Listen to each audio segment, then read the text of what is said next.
지난 19일 날 이병기 청와대 비서실장이 답답해서 왔다면서 국회를 방문했습니다. 그래서 테러 방지법 빨리 통과시켜 달라 했는데 이때 묘한 이야기를 했습니다. 선거구 획정하고 여타 법안을 연계하라고 청와대가 이야기한 게 아니다. 지금까지 김무성 대표는 노동관계법과 선거구 획정 등을 연계해 오고 있었죠. 근데 이병기 실장이 국회의원들 앞에서 청와대가 연계하라고 한 적이 없다 라고 이야기를 했습니다. 그리고 오늘 23일 조선일보에 터졌습니다. 근데 오늘 어제 9시 밤에 9시에 협상이 결렬됐는데요. 오늘 느닷없이 테러 방지법은 정의화 의장이 직권 상정하기로 하고 국회법은 어제 합의했고 선거구 획정을 오늘 합의를 해버렸습니다. 합의 내용은 뭐 예상대로 이때까지 해오던 이야기하고 똑같습니다. 이럴 바에야 2달 전에 작년에 합의해도 됐는데 이거를 똑같은 내용을 2달을 끌어오다가 지역구 253 비례대표 47 작년에도 그랬습니다. 그럼 뭘 하고 2달을 끌어왔습니까? 이해가 불가능합니다.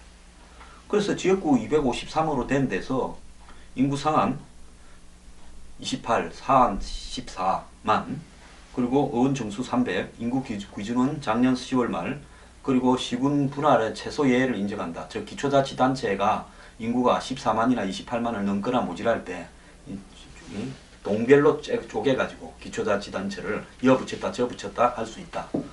원래 이건 잘 못하게 돼 있죠. 자, 그럼 늘어나는 지역은 경기도 8개. 요즘 아마 이 전월세 파동 때문에 경기도 서울 인근 위성도시들이 굉장히 인구가 늘어납니다. 이 경기도 8개, 서울, 인천, 대전, 충남 1개, 12개가 늘어나고요. 그 다음에 줄어드는 것은 경북 2개, 강원, 전남북 1개씩. 그럼 5개가 줄어듭니다. 그럼 12개에다가 5개를 빼면 얼마입니까? 그러니까 7개가 되죠. 그래서 253인데 그전에는 몇 개였나? 246이었습니다. 그러니까 지역구 7개 늘면서 7개가 된 겁니다. 그래서 이런 이 형태로 합의가 이루어진 부분에 대해서 저는 이 선거구 관련해서 합의했다. 이거는 저것들끼리 필요하면 언제든지 하는 건데 왜 아침에 순식간에 이 선거구 획정이 합의됐느냐? 예상보다 빠르게. 이것은 결국은 김무성 대표가 상향식 경선 때문에 솔직히 새누리당 안에서 대체할 부분을 갖다가 늦추고 더민주당은 국민의당으로 탈당하는 사람을 늦추기 위해서 공천 문제를 여야가 담합을 해서 늦추어 왔다라는 것이 전적으로 제 생각입니다. 그러다가 유령 당원 문제가 터지니까 빨리 이 문제를 다른 문제로 화제를 돌리기 위해서 이걸 합의를 해버리는 행태로 된 겁니다. 청와대는 연기하지 말라는 것을 공개적으로 지난 19일 날 이병기 실장이 국회에 가서 일부러 했습니다. 자, 이렇게 쉽게 간단하게 끝날 문제를 가지고 왜 이 난리를 치다가 유령당원 문제가 터지니까 이렇게 하느냐. 참 이해할 수 없는데요. 이 문제에 대해서 황진화 사무총장은 유령당원이 심각한 지역은 100% 여론조사 경선을 실시할 수 있다. 이렇게 이야기를 했습니다. 새누리당에 지난 1월 말까지 당원이 302만 명인데 활동 중인 당원은 149만 명, 활동 중지 당원이 156만 명이라고 합니다. 배보다 배꼽이 큽니다. 그래서 지금 당원 유령 번호 문제가 속출하니까 오늘 전국 시도당에 전수조사를 해서 당원 명부를 재검토록 하고 전에 1월 말까지 다 끝냈다 놓고는 또 오늘 재검합니까? 이 사람들한테 시켜봤자 자기들이 이상 없다 했는데 이제 와서 이상이 있다 하겠습니까? 실태 파악 결과를 보고받겠다. 문제가 심각한 지역이라고 판단되면 공관위에 통보해 당원 30, 국민 70을 100% 여론조사로 가겠다. 여론조사 때 주소지를 묻는 항목을 추가해서 주소지 불일치 상황을 확실히 파악해 주소가 맞지 않으면 그 사람을 배제하는 방법도 검토하겠다. 책임 당원 전체 당원이 일정 숫자 미만일 때도 100% 여론조사하겠다. 이렇게 나왔습니다. 한편 김무성 대표는 이 안심번호 여론조사에 참여하는 당원들의 주소 불일치에 대해서 전부 거짓말이다. 뉴시스하고 출근길에 만나서 조선일보가 안심번호, 유령번호 논란을 제기한 기사에 대해서 전부 거짓말이다 이야기했습니다. 오늘 이 문제를 확실히 해명하라고 지시를 했습니다. 이런 엉터리 보도를 계속하는데 무슨 의도가 있다 하고 보도 배경에 의혹을 제기했습니다. 그동안에 조선일보는 김무성 대표와 좀 가깝다고 한간에 알려지지 않았습니까? 그러면 조선일보가 김무성 대표와 선긋기를 한 겁니까? 조선일보는 오늘 독점으로 유령당원 의혹을 제기했는데요. 이런 유령당원 논란에도 불구하고 안심번호를 이용한 여론조사 경선을 강행할 경우 경선 불복 사태도 나올 수 있다고 오늘 보도를 했습니다. 자, 김무성 대표실의 보좌관이 이 해명 자료를 보내왔는데요. 오늘 조선일보 기사와 관련해서 부적절한 사례로 보도된 내용들은 전부 150만에 해당되는 일반 당원에 관한 거다. 일반 당원은 3, 40년 명부가 내려왔기 때문에 본인이 자발적으로 변경 사실을 당에 신고 안 하면 알 수가 없다. 근데 이번에 국민공천제 여론조사에 해당되는 당원은 책임 당원인데 이미 당에서 90% 가깝게 성명, 주소, 전화번호가 일치한다고 조사가 되었다.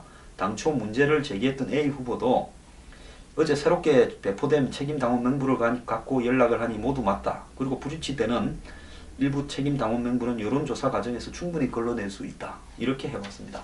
그런데 지금 조선일보에 보면 새로 받은 걸로 전화하니까 그렇더라고 하는데 이 철진한 해명인 줄 모르겠네요. 해명을 하려면 제대로 해야 되죠.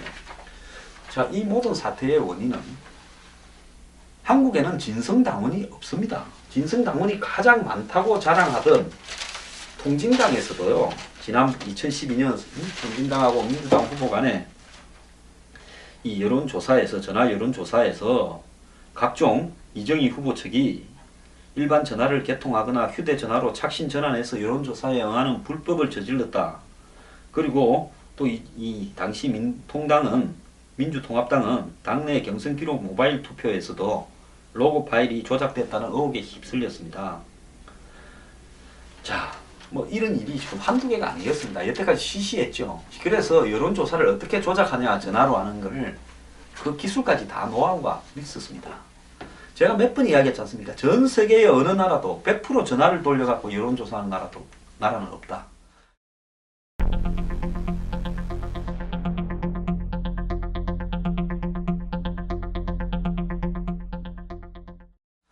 자, 한국에는 진성당원이 있는 정당이 하나도 없습니다. 그나마 종북정당이라고 하던 통진당이 좀 많았죠. 그것도 완벽한 진성당원도 아닙니다.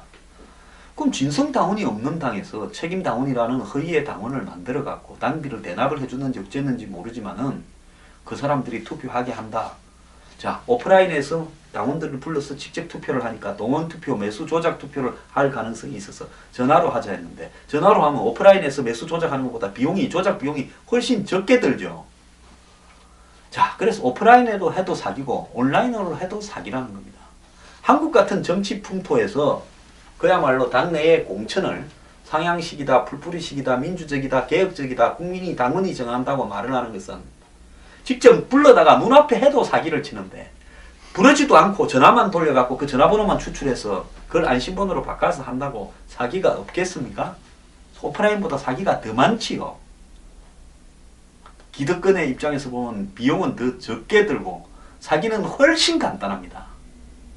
통신사에서 당으로, 당에서 선관위로, 선관위에서 여론조사 회사로 왔다리 갔다리 하는 과정에서 사기가 없을 수 있겠습니까? 이미 사기를 하기 위한 기반이 다 갖춰졌고, 그래서 제가 이번에 출마하는 예비 후보들은 둘러리 서고 끝날 거다.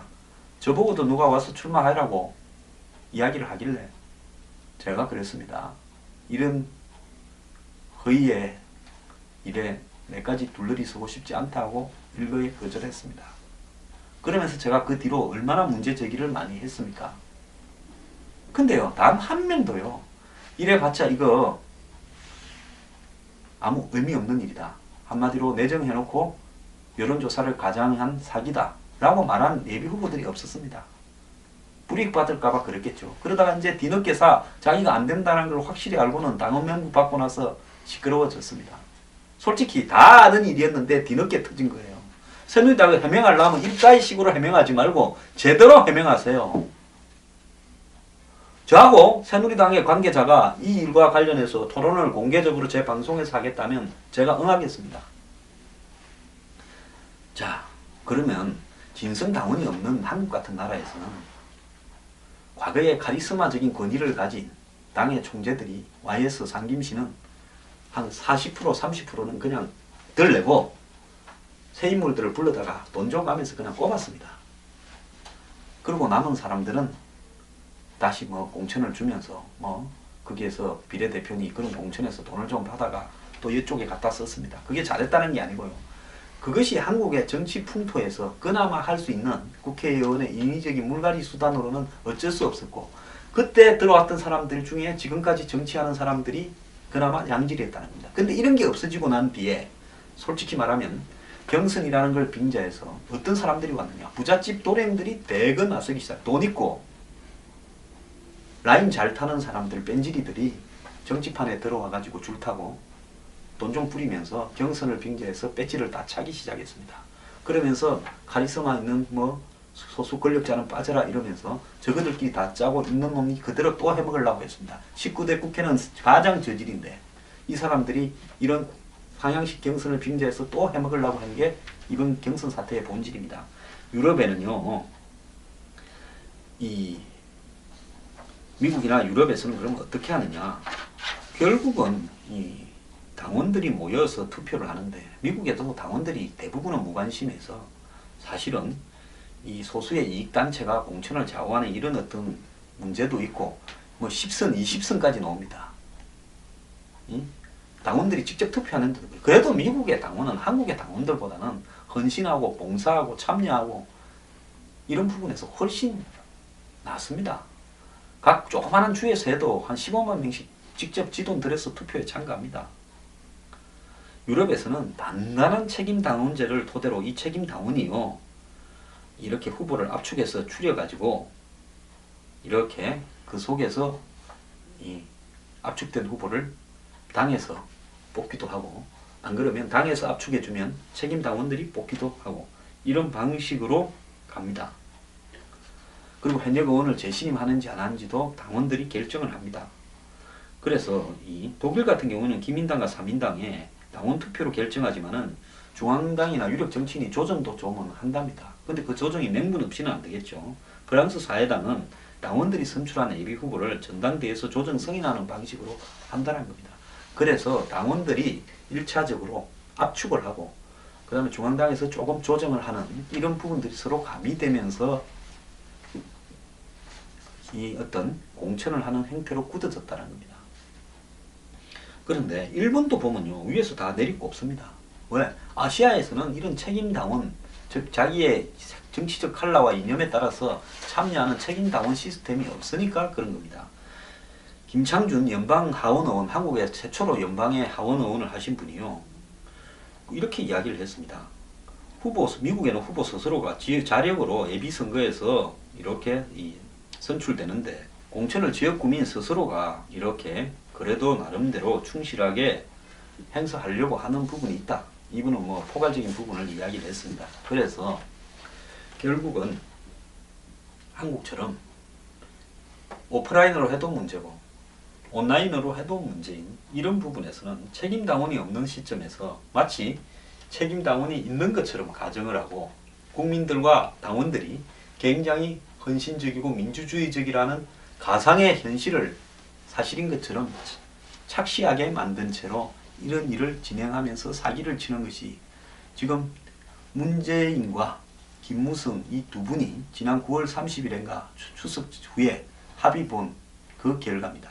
원래 전화로 이렇게 여론조사에서 후보 뽑는 거는 친노가 노무현 대통령 뽑을 때 국민경선 운운하면서 판을 연 뒤에 그것이 전화로 후보 뽑는 걸로 됐고, 당원이 아닌 사람도 들어와서 막 뽑고 이러면서 이제 국민경선으로까지 온 겁니다. 그걸 김무성 대표가 받은 겁니다.